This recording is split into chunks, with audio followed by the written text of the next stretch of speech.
Good afternoon, ladies and gentlemen who have joined us on this Dr. Fundi channel, joining us via multiple social media platforms, via Facebook, via YouTube, Instagram, and Twitter, but also via the Dr. Fundi website. Thank you for joining us once again.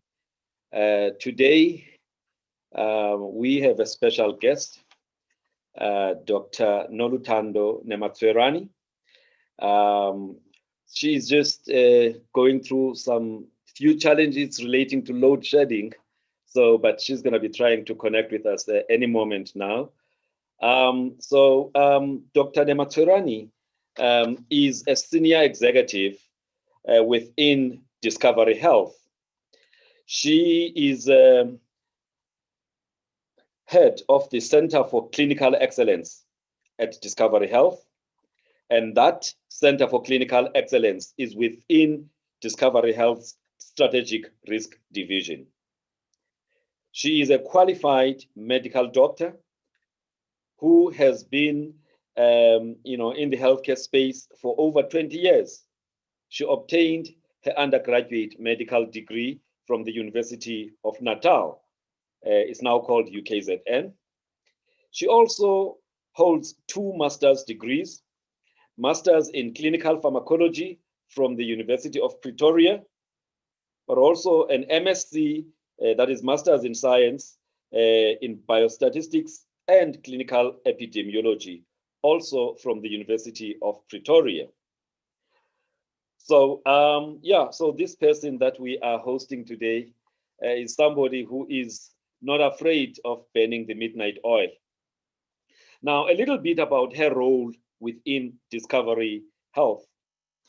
As the head of the Center for Clinical Excellence, she oversees health technology assessments. So if there are any new technologies that have to do with assessment of patient health, those technologies have to be approved by her unit. She's in charge of health economics. She's also in charge of surgical risk management. So those pre-auths that doctors normally have to do prior to getting approval to go ahead with operations, it is her unit that does that. She also is responsible for clinical policy development. So any policies within the Discovery Health medical scheme in relation to what drugs should be given, when, protocols, and all of those things, those are developed within her unit. She also is responsible for the medical unit, including what they call the drugs risk management unit. She's also in charge of clinical research unit. And lastly, she's responsible for the overall strategy of Discovery Health and the related businesses.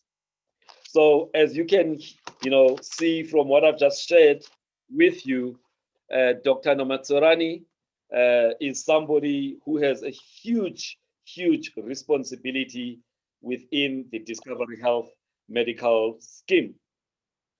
So she's busy connecting with us now. I'm just going to welcome her, and then we will start with our interview. Doc, I'm already live. We were waiting for you. Doc? Dr. Nematshwerani. ESCOM, sorry. No. I understand. I've already told our viewers that ESCOM has messed you up a little bit, but we will try and make you. Wow. Okay. It seems like we're going to have a challenge today, because when you have got load shedding, then you also have a challenge of base stations that do not normally work optimally, in which case our connections with Dr. Nematshwerani may not be very optimal. Doc, are you back with us now? Yes, I don't know if you can hear me. I can hear you very well, Doc. Welcome to the Dr. Fundi channel. I've already, introduced you, your huge responsibilities within Discovery Health, overseeing health technology assessments, health economics, surgical risk management, clinical policy development, medical unit, including drugs risk management, clinical research unit, and the overall strategy, clinical strategy for Discovery Health and related businesses. So is there anything that I left from that? I think that's fine. Thanks, Dr. Nyati, for that introduction. Lovely, lovely, man. We will try and see how far we go with the load shedding challenges that you have that side. I hope they won't affect us negatively. Yes, we are expecting the electricity to be back in the next 23 minutes. Hopefully, that will work well for us. Okay, beautiful, beautiful, Doc. Right, Doc. We are in South Africa in the middle of the second wave of COVID-19. Yes.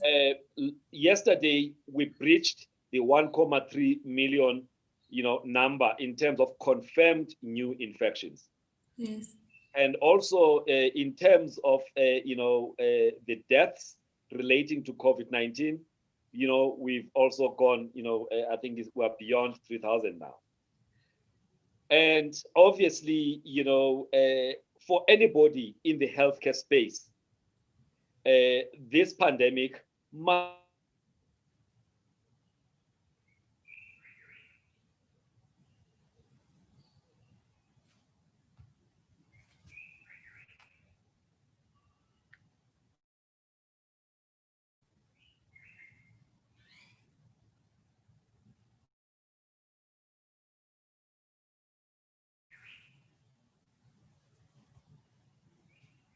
Yeah, I think my connection has gone.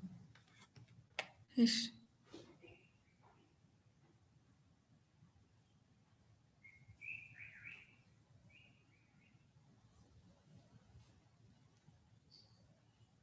But I'm on 4G.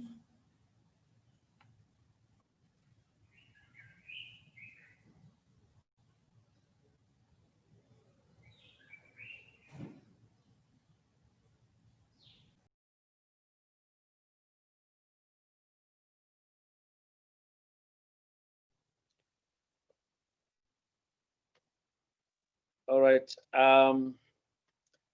I think it's my turn to actually, experience the downside of load shedding. We're going to have to start afresh. Apologies for that.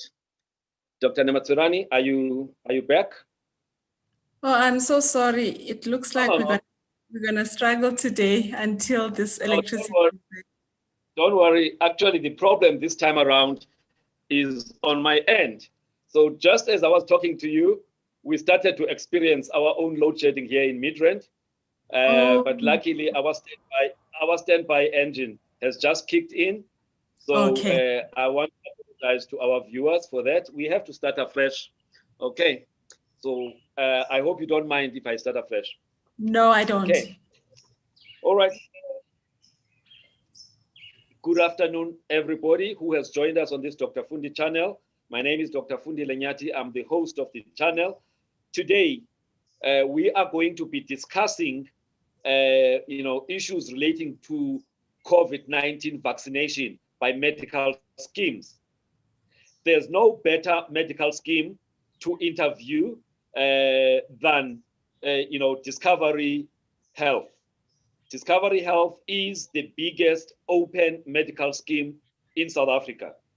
The last time I checked, the majority of people who belong to medical schemes belong to Discovery Health. And so it is understandable. It makes a lot of sense that we should actually interview somebody who comes from Discovery Health. Not that other schemes are not important, but numbers do matter. And in this instance, the scheme with the biggest market share is Discovery Health. And my guest today is Dr. Noluthando Nematshwerani, who is the head of the Center for Clinical Excellence at Discovery Health, which is a unit within the Strategic Risk Division of Discovery Health. She's a qualified medical doctor who qualified, long time ago, more than 20 years ago, and she's been in the healthcare industry for more than 20 years. She holds 2 master's degrees, master's in clinical pharmacology from University of Pretoria, and master's in biostatistics and clinical epidemiology from University of Pretoria. In terms of her overall role within Discovery Health, she oversees health technology assessments, health economics, surgical risk management, clinical policy development, medical unit, including drugs risk management, clinical research unit, and is overall in charge of the clinical strategy for Discovery Health and related businesses. So that's the person who is our guest today. We have invited her, like I said earlier, because she comes from the market leader when it comes to medical schemes in South Africa. We are going to talk to her about what is it that they are going to be doing in relation to COVID-19 vaccination that was announced by our president and the Minister of Health a few weeks ago. So Dr. Nematshwerani, welcome once again. Thank you so much for inviting me, and good afternoon to your listeners and your viewers. Lovely, Doc. Thank you, man. I know Saturdays are family times, but for you to give us your hour during your family time, we appreciate that. Before we get to the topic of the day, Doc, just, to get people to understand a little bit about medical schemes. What are medical schemes, number one? And broadly, what kind of benefits do they, fund? Okay. So thank you so much, Dr. Nyati. So I actually work for Discovery Health, the administrator. And Discovery Health, the administrator, we administer various medical schemes, and the biggest one being the Discovery Health Medical Scheme. We've got other in-house schemes, mainly closed schemes. Maybe let me explain that as well. So Discovery Health Medical Scheme is an open scheme, like you did mention, one of the biggest, open schemes with 2.7 million lives under cover. For the biggest of our schemes. We've got other schemes that are also big, like BankNet. But the difference between an open scheme and a closed scheme is that if it is a closed scheme, you qualify for that medical scheme based on your employment. So if you are in the banking industry, therefore you will belong to BankNet. Whereas Discovery Health Medical Scheme, which is an open scheme, so open schemes mean any person can join. So it's not according to employment or any other reason that you are part. So any member of society can join that scheme as long as they can pay premiums.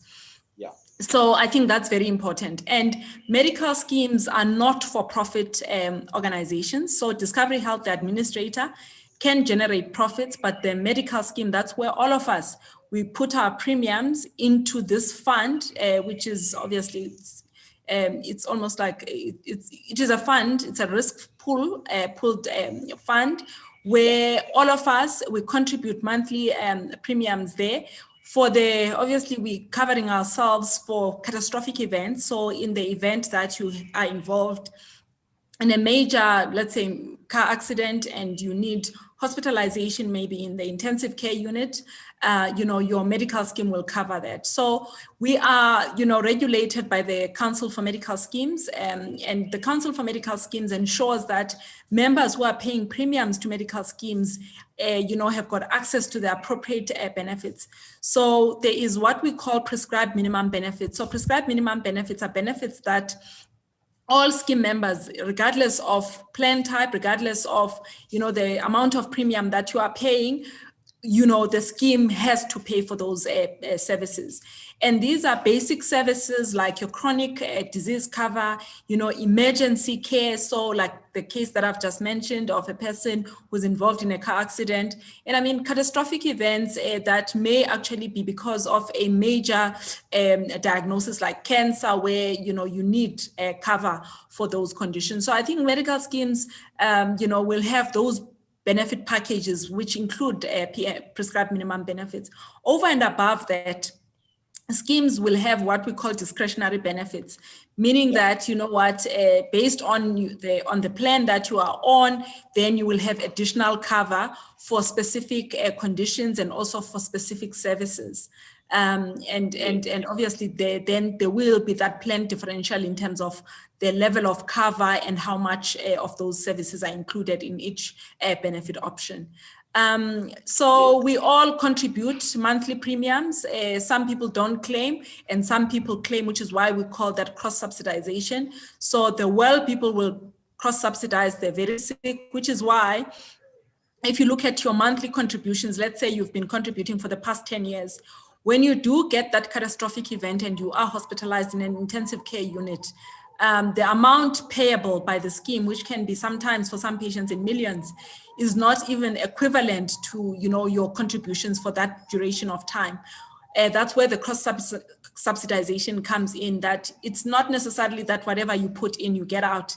It's usually that the risk pool, that where we are all, you know, contributing requires that some people, you know, are relatively healthy and well and are subsidizing, but you are also, you know, contributing for that, you know, day when you may need these funds for your own care as well. And I think also as you grow older, you know, chronic conditions, they creep in, and therefore the requirement therefore to claim become higher as well.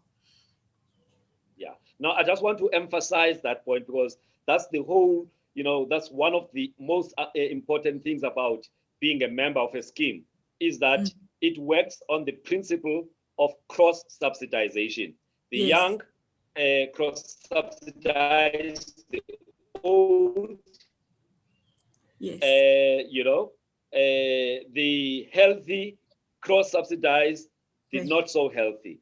Yes. And by putting that money together, it's a pool that must be used to make sure that in a sustainable manner. Is that right?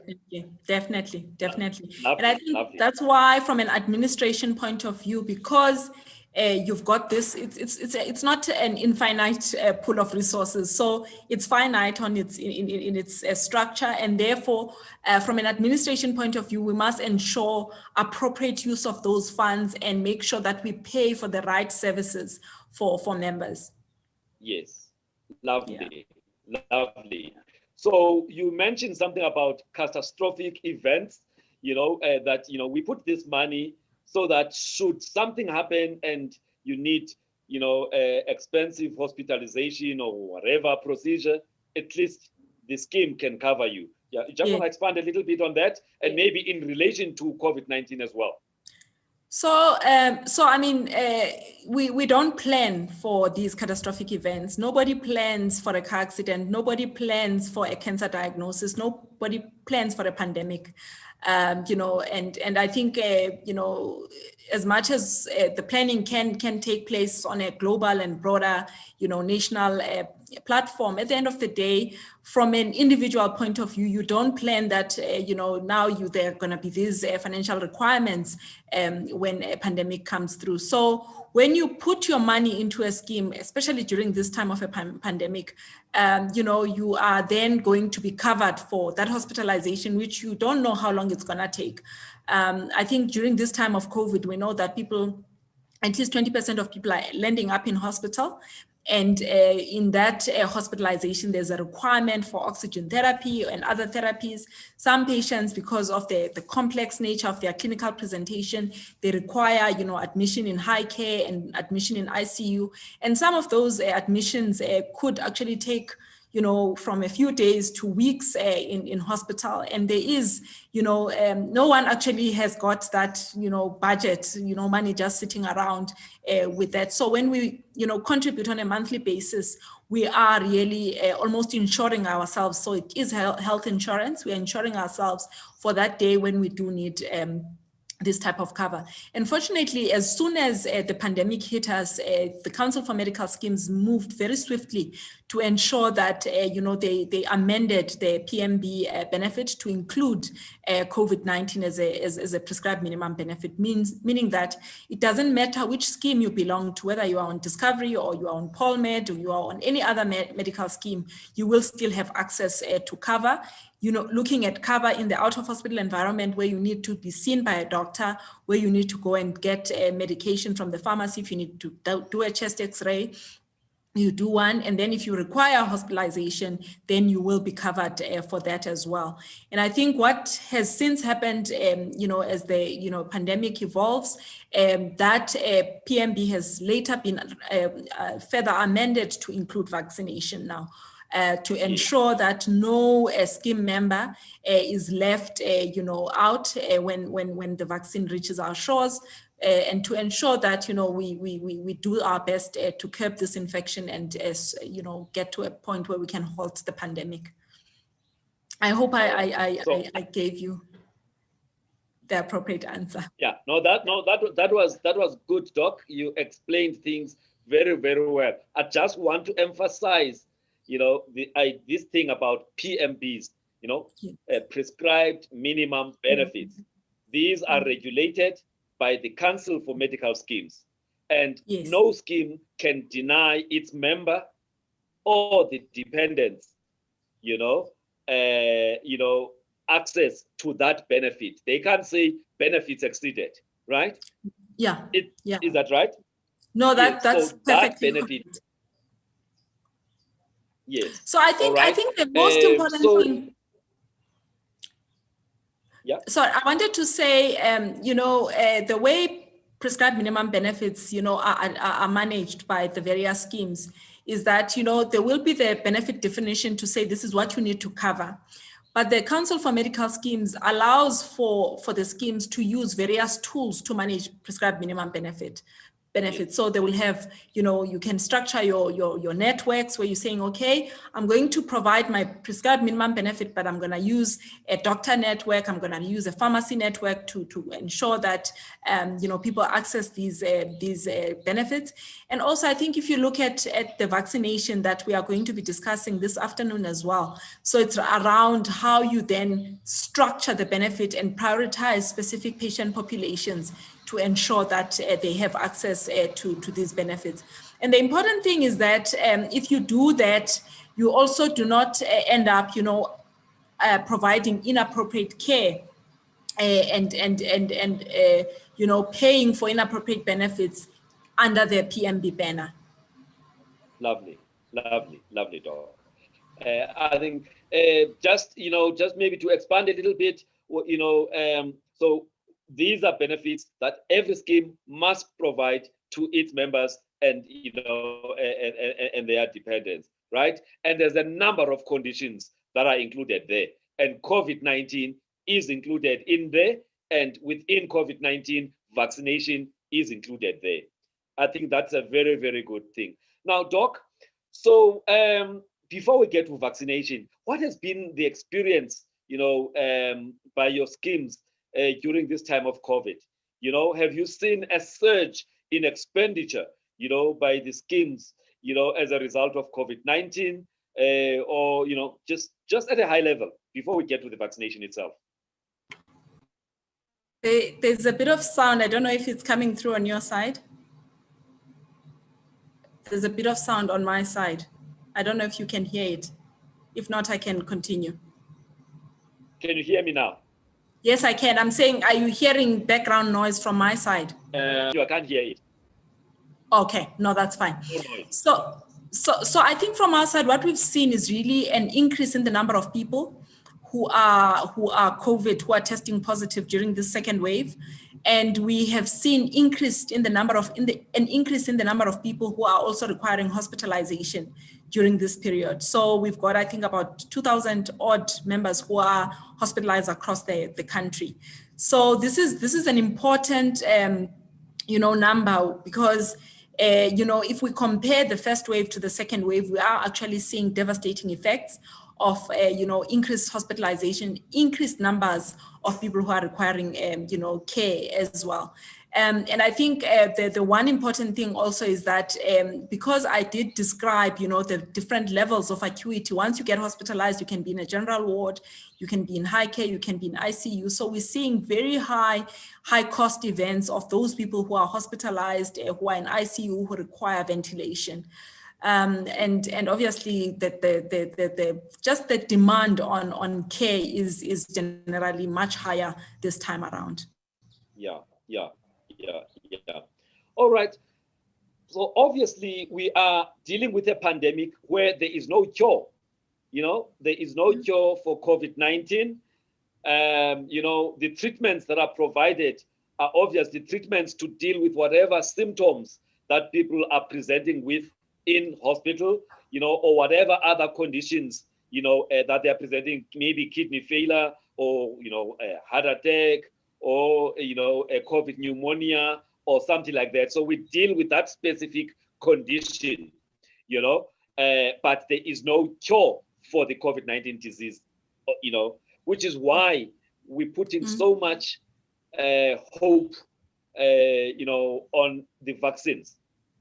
Right. So at the beginning of November, we started hearing about vaccines, that have passed the phase 3, human trials, starting with the Pfizer one, followed, by the one from Moderna, and followed by the one from AstraZeneca.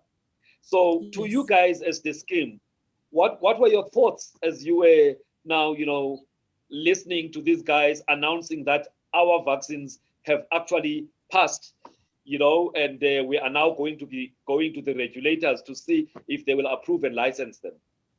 Yeah, I think from the word go, we were quite proactively, watching the space.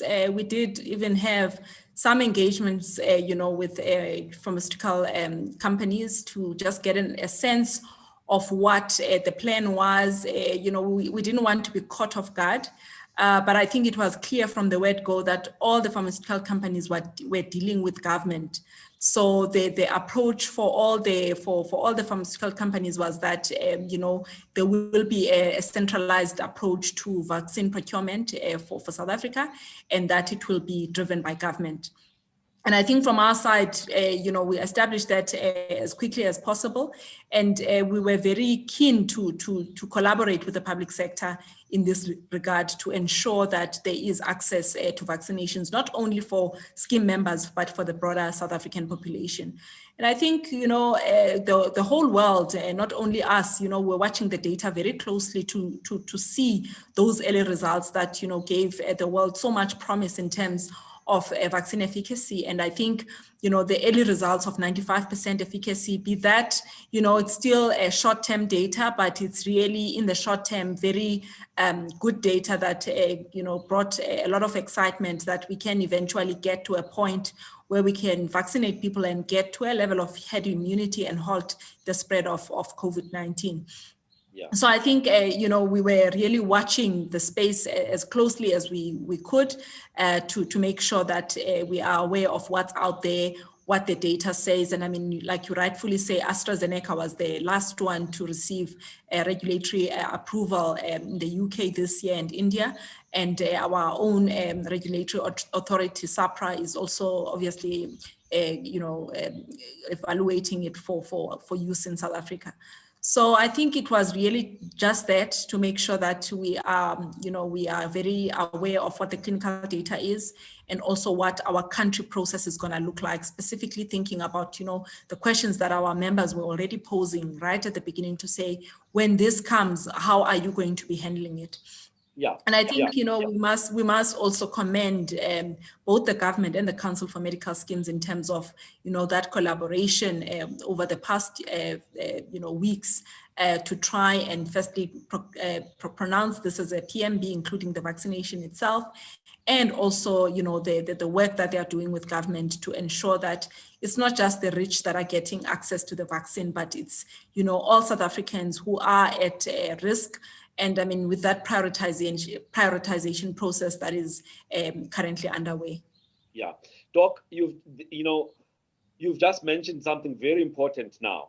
The fact that, there is this collaboration between the public sector, that is government on one side, the regulator of the medical schemes, and generally the medical schemes industry, to ensure that the vaccines are not only for those who are privileged to belong to medical aids, but actually that benefit is extended to people who don't even belong to medical aid. Can you just talk a little bit about that? Because your CEO mentioned that as schemes, you have come up with some, model whereby you will pay a premium. You'll pay a little bit more than that you would normally, pay, because that extra money will go towards helping people who don't have medical aids to actually have access to these vaccines. Can you just talk a little bit about that? Thank you so much. I think maybe just to give a little bit of background in terms of how the structure, is functioning. I mean, the private, public, the medications, how we access them in the private sector versus the public sector. So you will know that all medications that are supplied in the private sector are subject to the single exit price, so what we call SEP. What that means is that if you are selling a product in the private sector, you must sell it at that price. There's no bonusing, and there are regulations, so it's tightly regulated to ensure that there's no perversity in terms of how people sell drugs in the private sector. Yeah. So if you look at one medication that you get in the private sector, it will be sold at a different price in the public sector.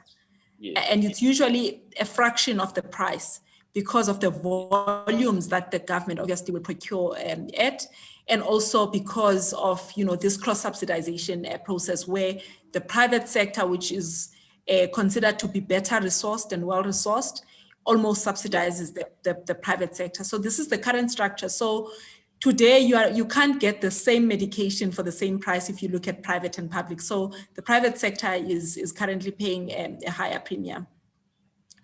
So that discussion obviously, is such that we do want that to change. But today, with the current structure of vaccine procurement and also facilitating access to more South Africans, because remember, the minister wants South Africa to reach herd immunity by the end of 2021, which means that 40 million people need to be vaccinated by the end of the year, which is about 67% of the population. And to get to that, you do need, obviously, some thinking around how are we going to fast track this and facilitate access to these vaccines. So we know that the adult population in the private sector is sitting at around 7.2 million. And we are saying if the vaccine pricing for the private sector population is slightly higher in terms of the price that is charged, that additional amount will then be used, in that broader pool to cover,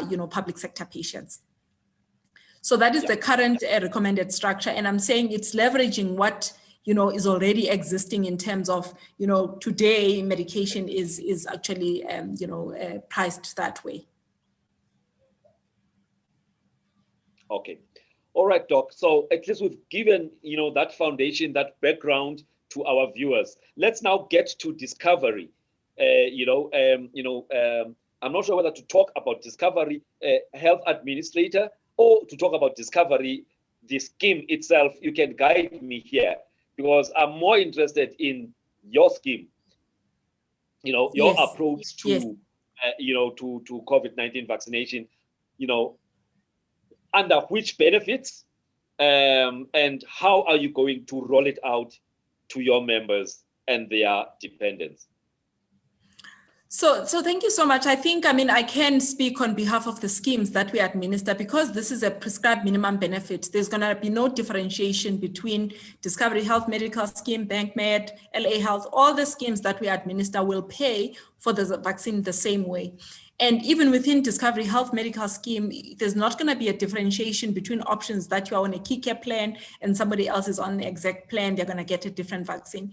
The way it's going to work is that everybody's going to have access to the vaccine, but the difference is that obviously prioritization will be aligned to the country's vaccine prioritization, meaning that in the first group, according to government, the first phase is for health workers. Most of the health workers are actually medically insured, meaning that schemes are going to be the first ones to actually pay for their members. So I think for me, there is really no differentiation. And I think what Discovery is going to be doing is going to be similar to every other scheme, even outside of the Discovery Health universe. Yeah. So it's really because it's regulated that way. It's a prescribed minimum benefit, and therefore all schemes are obligated to pay for this vaccine. The only thing that is not clear now, and I think it's going to be obviously communicated as soon as the process has been well defined, is really how the whole distribution of the vaccines is going to work, the flow and the stakeholders that are going to be used to actually distribute this vaccine, so that members can know where to access the vaccines and know how the claiming process is going to work. I think that's the next level now of communication that will need to take place, so that people understand, the greater detail of access. Yes. All right. Now, I was hoping that you were going to share a little bit about that, but we won't rush you there, No, because I I think wanted the once, nuts and bolts. yeah, I think Yeah, once, because you are right, Doc, that in terms of the government plans, there are three phases. The first phase being the phase for healthcare workers, social workers like police, soldiers, correctional services, people who are older, I think it's 60 years plus, and also people with comorbidities. And then the third phase being everybody else. But here we're talking adults, not children, right? yeah, So, yeah.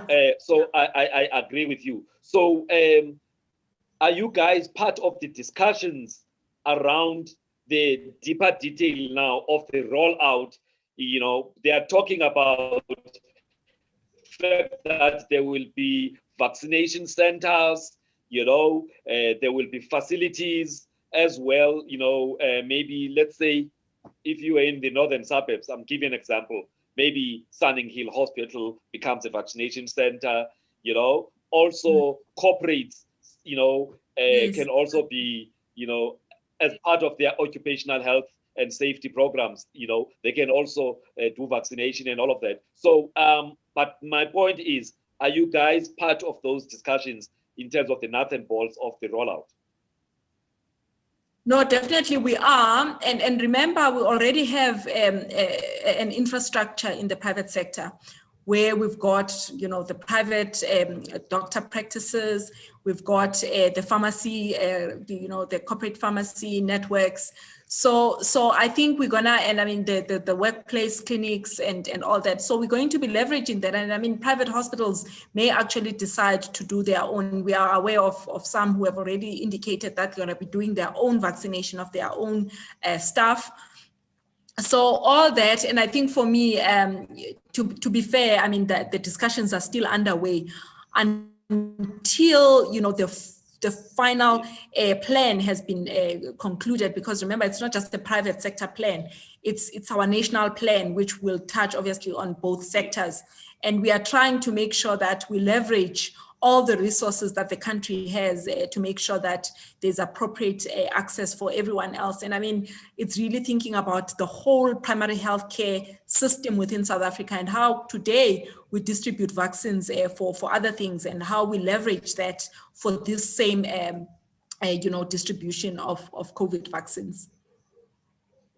Yes. All right. All right. Now, Doc, I'm going to ask you something that's a bit controversial. Generally, medical schemes, they don't normally pay for vaccination, and if I'm wrong here, please correct me. You guys, in the past, you would not pay for malaria prophylaxis, but then when the guy is sick with malaria, then obviously pay, when they're sick. You wouldn't pay for contraception, unless it's those contraceptives that are also used for acne. But then when somebody is pregnant, you pay. So, but I'm just generalizing. So, what has made you guys to change tact when it comes to this particular condition?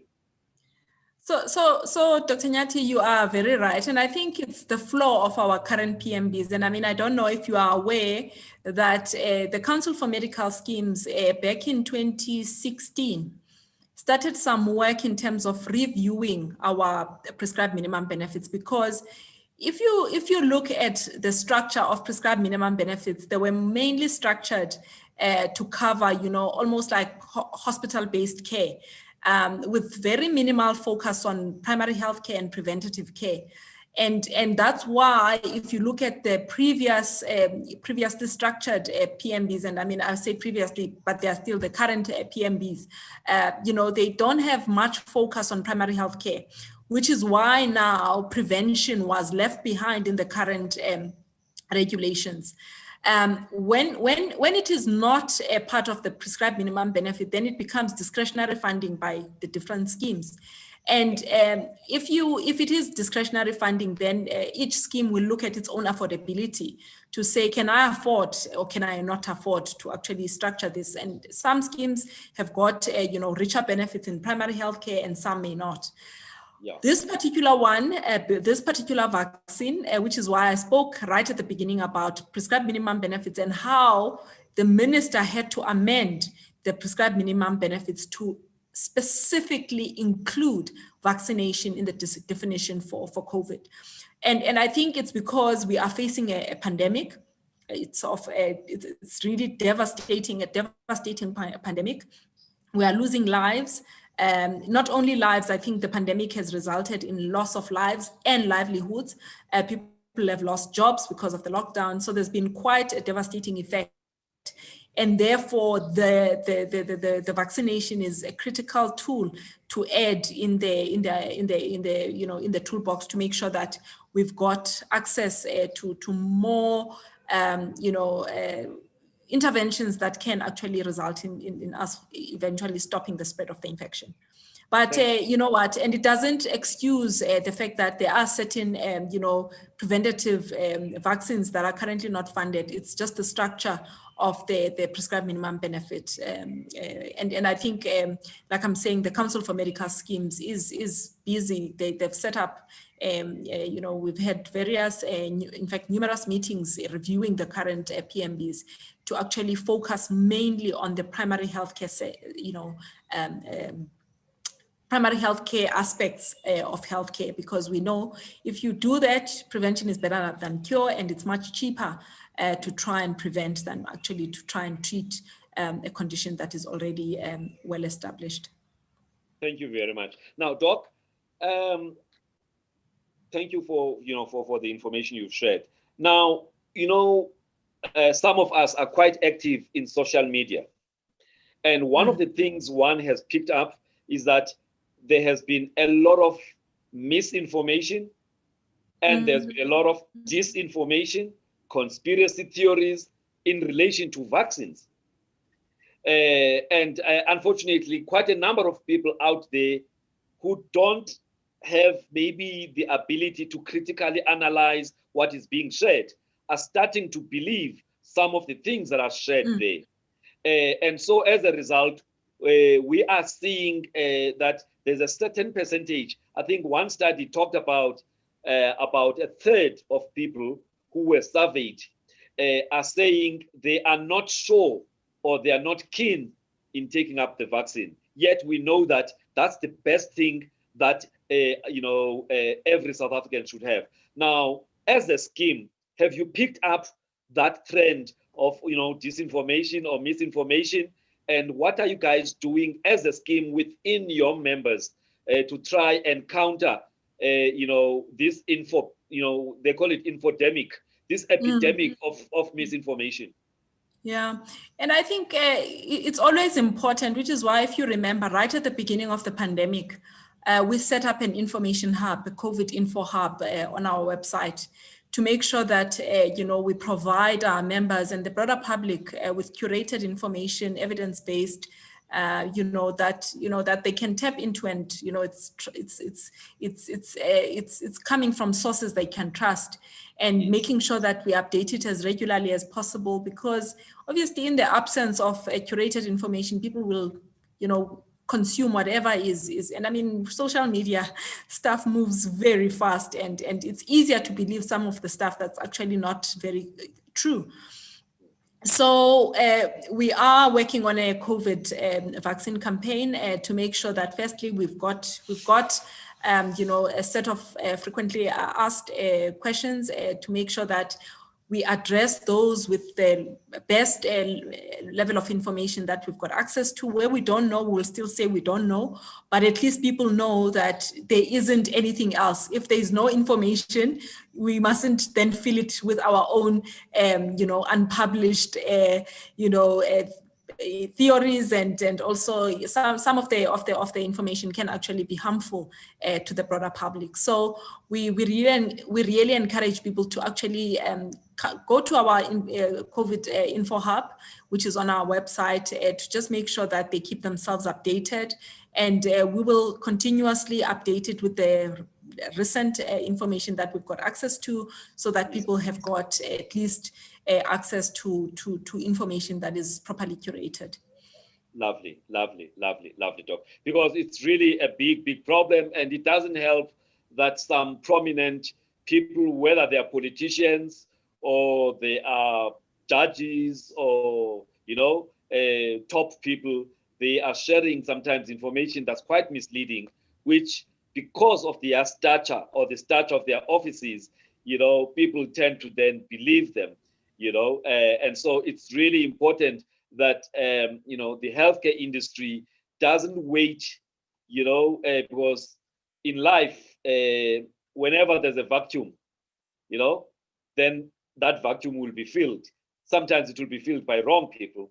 So it's important that there is no vacuum as far as credible information, so that people are not misled, because at this point there's quite a number of people who are misled, and as a result they are in two minds as to whether they should actually be taking this vaccine or not. Yet every South African from birth, they have taken vaccines, and there is no vaccine that is approved for use unless it passes, certain stringent,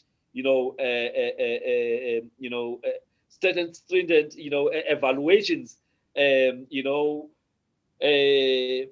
before it's licensed.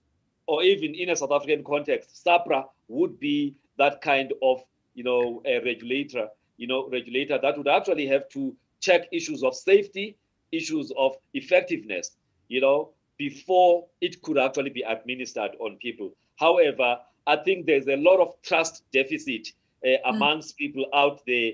And so even if the right information is shared at the right levels, but people do not believe, and so it is important that the information sharing is ongoing, and we try to explain things in a very simple language so that people can be able to make their decisions. At least in the South African plan, so far, there isn't going to be any, forcing of people to take the vaccine, right? It's going to be voluntary, all right? Yeah. So because, in other countries in South America, it's actually mandatory, So in South Africa, we're looking to have that 67% of people vaccinated, which means as long as the people who are refusing are less than a third, we'll still, achieve our numbers, Yeah, no, yeah. Definitely. No, definitely. And I think, it's important that even when we share information, we are transparent to the broader public around what's available, what's still, what we still are waiting for, long-term safety data, all those things. So, we are transparent around what we know at this point, and what information we are acting on. And the fact that, like you're saying, we also rely on our regulator to actually do, the due diligence is part of what they do to make sure that whatever is approved for use in our country has been rigorously tested, and it meets the necessary safety and efficacy standards. Lovely. So, Doc, beyond this, what challenges are you guys foreseeing, in relation to vaccination?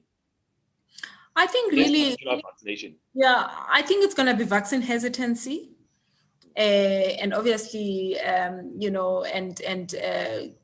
I think there is a significant percentage of people, obviously, who are on the other end.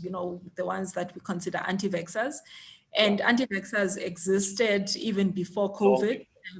So it's just hoping that number doesn't grow, and that the relevant people who do qualify for vaccination take it up, because at the end of the day, if people don't take it up, then you can't reach herd immunity. And we are still obviously awaiting data around natural immunity for people who have previously been infected. But right now we know that that has not been shown to be long lasting. And it's because obviously it's a pandemic, data is still, unfolding with time. But currently, I mean, we know it's up to 3 to 6 months in terms of natural immunity post-infection. And we do know that there may be some patients who are actually getting reinfected following previous, COVID infections in the first wave. So with all that, I think the real challenge with vaccination is going to be hesitancy and obviously people staying away. So government can procure as much as they want. They can have those vaccines landing in our country. And if people don't want to take it up, then it doesn't take us far. Yeah. Now, as Discovery Health, you guys are not only within South Africa, am I right? Yes. No, Right. not, okay. Discovery. Is it Discovery, the administrator, or Discovery, the medical aid? So, no. So we've got Discovery Holdings. Yeah. The holding company has got health, it has got vitality, it has got life, and then we've got obviously a presence in the UK, presence in Asia, presence in Australia, in global presence, and in the US and all that. So that's Discovery Holdings. Discovery Health, exists within our shores, and Discovery Health Medical Scheme is also a South African scheme. Yeah. So seeing that in other areas, I mean, places like the UK, vaccination has already started. Yes. Are you guys in any way getting some, information from that side in terms of just some of the, challenges and stuff like that to enable you to plan better, when the rollout starts here in a few weeks from now? Yeah, I think, we are learning from the experiences. And I think what we saw in the UK, which is quite an important learning and lesson for South Africa. And I think, yes, people were a bit frustrated that, we didn't start vaccinating as early as possible.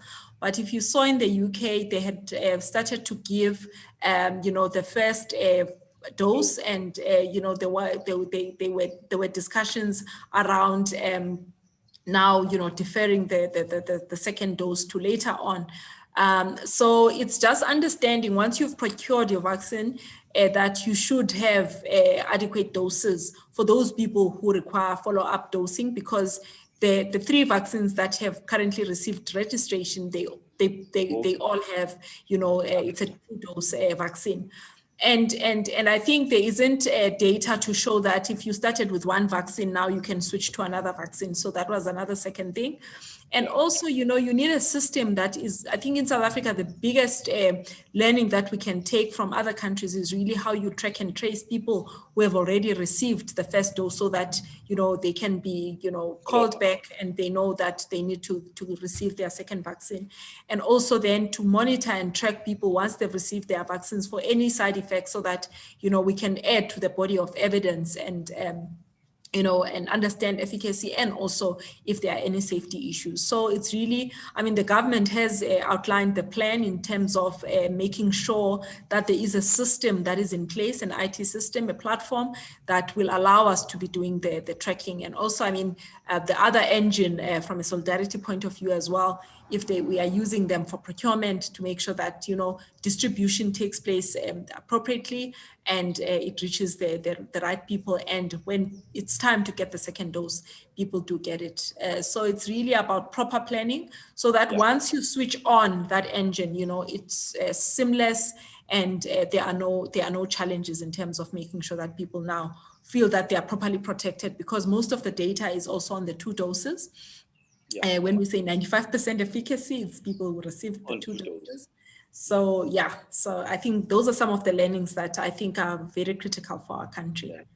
But we also looking at the Johnson & Johnson vaccine, whose results are going to be released in the next few days. And Yeah. it will be the only one that's a single dose, Yes. which means logistically, it would be much easier to actually, administer that one. And also, my understanding is that it will be using, refrigeration temperatures. And if that Yes. is the case, as opposed to the Pfizer one, which needs minus 70 degrees, and the Moderna one that requires minus 20 degrees. So we all looking forward to see the Johnson & Johnson one. And the added advantage obviously will be the fact that it's also manufactured here in Port Yes. Elizabeth, and so it's contributing to job creation within the South African context. So yeah, but obviously we can't say much up until they release their results, and we hope their results will be similar to the other 3 that have come out, but they will have the advantage of being a single dose. But Doc, anyway, in closing, if there are any of my viewers here, our viewers, who are not sure about to vaccinate or not to vaccinate, what would be, I just want you to talk to them, as a person who's tracking all these developments around vaccination within the country, beyond the country, and you being a medical doctor yourself, what would you, if your patient if they were one of your patients and they came for advice from you, doc, I am not sure whether to vaccinate or not to vaccinate, what would be your advice? So I would definitely say vaccination is a tried and tested public health intervention that has been shown to almost prevent infections. And I mean, we've been vaccinating forever. We've got childhood vaccinations. We've got yearly flu vaccinations to try and prevent mortality and morbidity related, which is the deaths and also severe illness related to flu vac. So I think for me, I would really recommend vaccination and say to the people, because I know the major challenge and the major worry that people are concerned about is the safety of vaccinations. We've got, the relevant regulatory authorities that are really there to ensure the safety of the public from untested products, and so they will make sure that all the relevant safety data meets the standards before we can be given the vaccine. So trusting that process, I would really recommend and say, right now we are stuck in our homes, kids can't go to school, our economy is severely impacted. And the only way we can get out of the current situation is to ensure that we get as many people as possible vaccinated, and and we can get to a point where we reach herd immunity and halt the spread of the virus and be able to resume normality. I think all of us want to be back to our to socialize, and we want our kids to grow up playing around with their friends and not wearing masks at all times, and socially distancing. And I think before we close, though, it's important because, I mean, we're only going to potentially get the 67% vaccinated by the end of the year. What does it mean between now and then? Between now and then, the only things that we have that we must adhere to are still those non-pharmacological interventions. We still have to wear our masks. We need to wear them appropriately, not under the nose, over the nose. Not around our chins and everywhere else. So a proper mask, not a face shield or a buff, a proper at least 2-layered or 3-layer mask, When we are in public, we need to ensure that we wash our hands with soap and water for at least 20 seconds when we can. If we can't, then we use a sanitizer, alcohol-based sanitizer. Usually the sanitizers have about 60 to 70% of alcohol, so we use that to make sure that we don't pass germs on. And we must maintain at least 1 meter physical distance between ourselves and the others, and just avoid gatherings, avoid funerals, avoid hosting parties. Just know that we are all, we need to play our part in ensuring that we halt the spread of this infection. The scientific environment and the scientists are going to do their part to make sure that they test the necessary medications for treatment, and also make sure that we've got vaccines that are safe and safe and efficacious for use by people in terms of contributing to the spread, to limiting the spread of the infection. So I think. All right. Can I throw another curveball, Doc? Just the last one. No worries. Just 1 minute.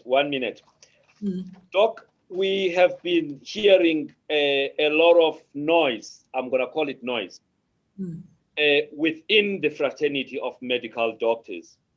There's a clamoring for a drug that is licensed worldwide, to treat worms in animals, which is called ivermectin. Yeah. Now, it's been shown before that it's got some antiviral properties.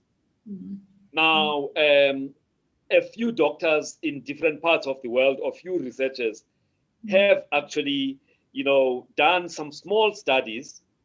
They have not really released any peer-reviewed articles, with those studies. Now, this morning, there was a direct appeal to the president that the president must actually use his power to prevail over SAPRA so that this drug can actually be licensed to treat people who have got COVID-19 disease. We also have read, this morning that 2 patients in Pietermaritzburg are in ICU after they were given ivermectin by some doctors. Obviously, they are still going to investigate who those doctors were and what were the circumstances, because it's not supposed to be prescribed at all to human beings, according to SAPRA. So now, one of your portfolios is medical unit, including drugs risk management. So I'm asking this question in the context of that. Do you guys have a position as Discovery on this drug that SAPRA has refused to license? Do you have a position, or you will be guided by SAPRA? At the moment, you are not listening to it. I think I need to, it's such an important question. It is on all social medias, specifically in the, in our medical, groups with our friends, our colleagues. Ivermectin is very topical right now.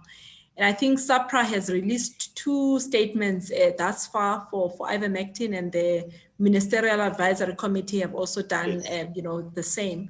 And I think for me, just to highlight one important thing, whenever we think about, drug therapy, I know it's a pandemic, but I do want to maybe explain the position of the regulator versus, the doctors on the ground who are seeing patients who are sick and they are losing their patients. So, and just understand, where each of these are sitting. So if you are on the ground, you are frustrated, you're saying, it's a pandemic, we don't have access to, scientifically proven therapies, and we're losing patients. There may be some hope in using this drug. Obviously, there's going to be a push to say, can I not use it, for my patients? And where the regulator and the Department of Health are coming from, obviously, it's to protect the public. Right now in South Africa, ivermectin is only available, for veterinary use, meaning that it's for animal use only. There is no human form of ivermectin available right now. So SAPRA's statement said one important thing, that they've not received any formal request for registration. So remember, drug registration will be, requested by pharmaceutical companies, the people who are wanting to bring the drug. So they've not received such a request for this particular drug. The second thing is that because the positioning right now is saying, because we don't have enough data, we would like more widespread clinical trial data to be published. If you want to use it in South Africa, structured clinical trial will expedite its approval so that there can be a standardized protocol that says, I have given such and such a dose for this duration of time, and this is what happened to this patient. And it's important for people to understand how clinical trials are structured. So if I'm taking a concoction, I mean, right now people are taking a lot of things. Let's say, because there's steaming as well, you will know siafuta as well. Yes, and utanago, has umhlonyane. People believe that umhlonyane is effective in prophylaxis and also treatment. So we are futa on the side.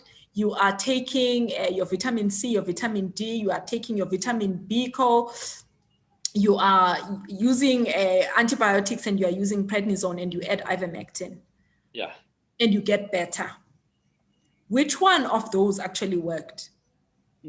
So you need to structure that trial that says, I can definitely for certain say, what worked here is ivermectin. So the current studies have not actually so there's been it's like a mixture of results, some showing no benefit, some showing harm, and some showing improvement. And those studies have not been structured properly. So we've got a structure where we're saying you intervene and then you monitor and measure, and you can safely say, without doubt, that the reason why this person improved is because of the drug. The other thing is that we know there are certain people, even if you give them nothing, they will still recover from COVID. So there are those people without treatment will be fine. There are those with minimal treatment, with support, with vitamins and this and that, they'll be okay. And then there'll be those who require, a much more intensive care. So from a regulator point of view, the regulator says, I do not want to say, because there's no standard dose. So we don't know what the actual effective dose is for use in humans.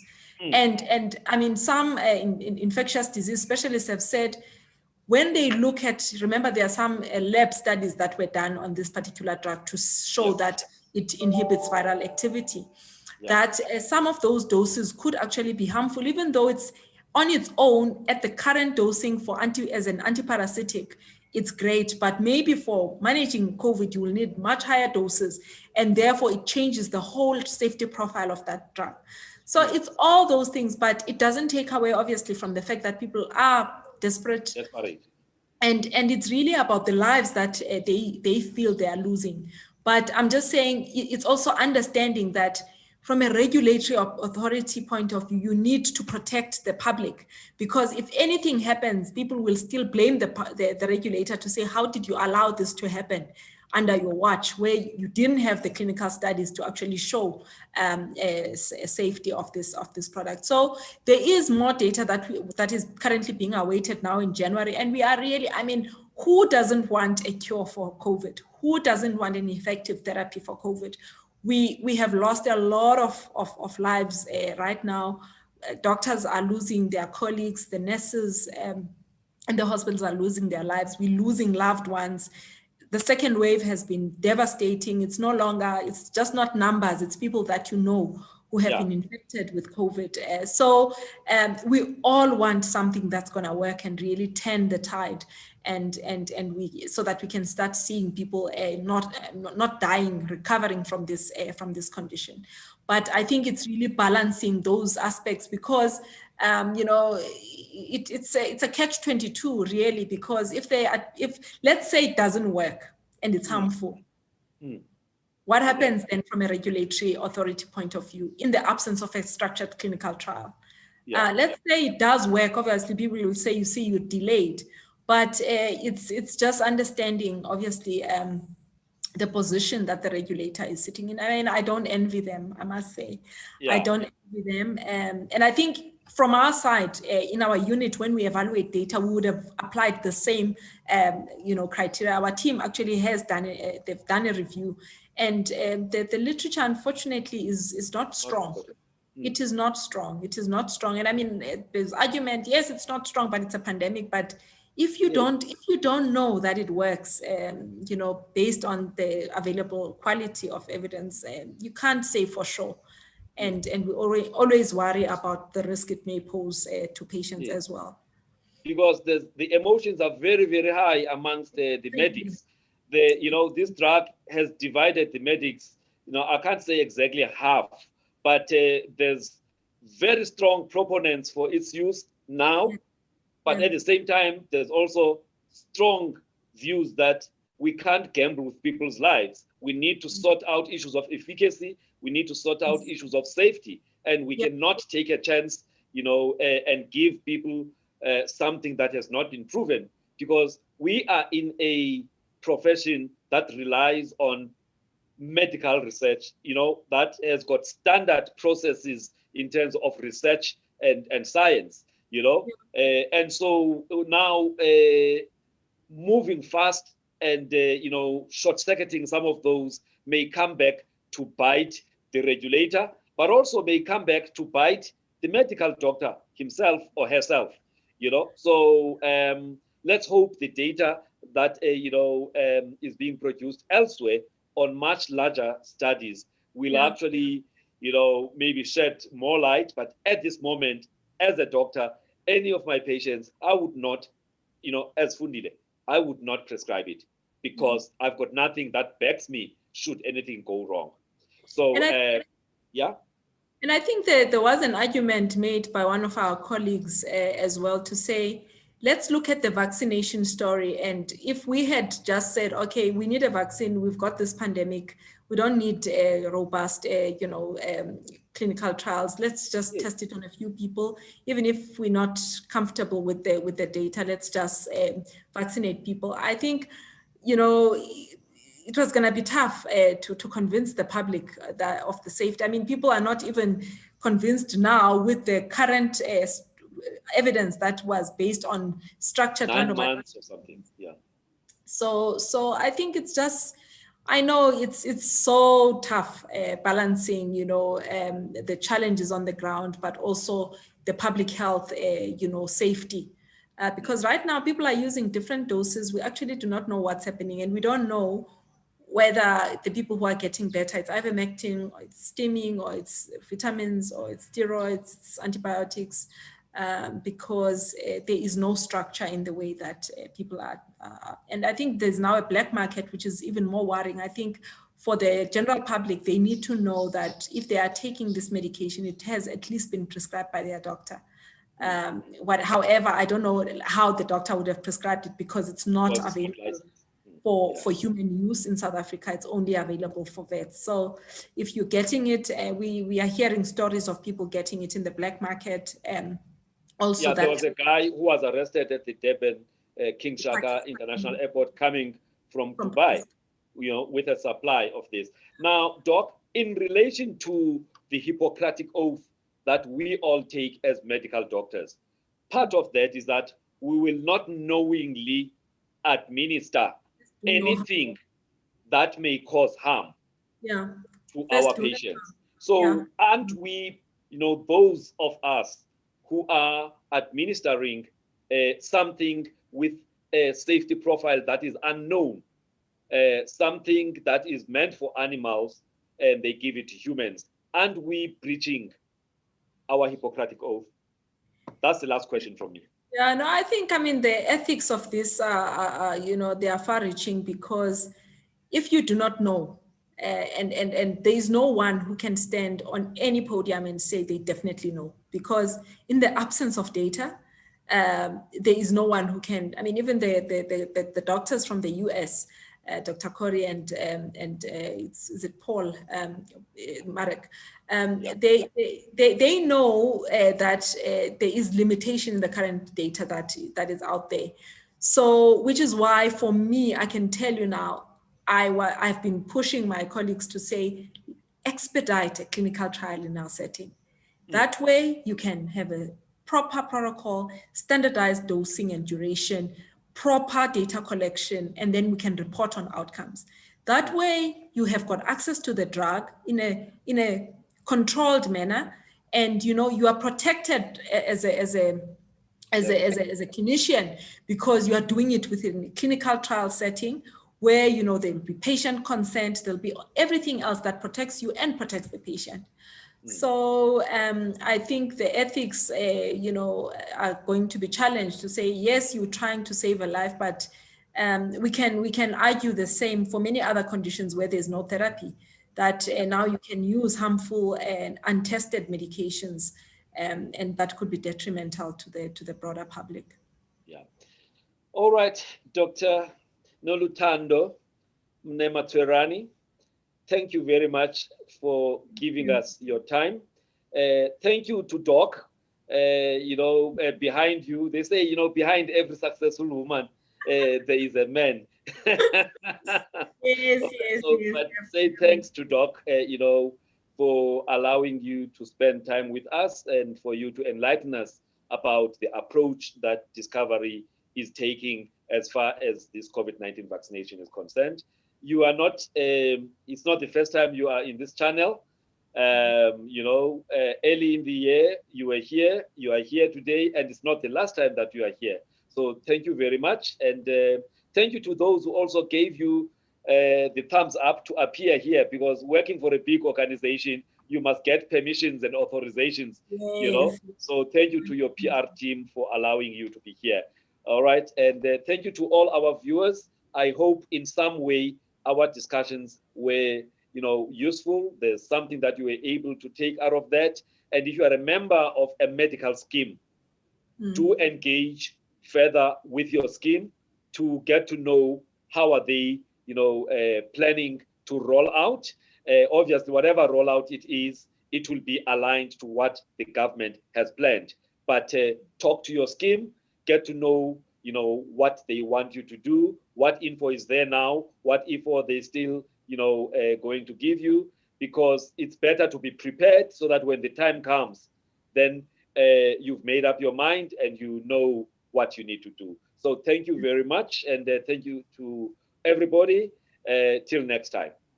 Thank you so much for inviting me, and thank you to your viewers as well. Thank you. Lovely, Doc. Thank you very much. And Sure. thank you so much.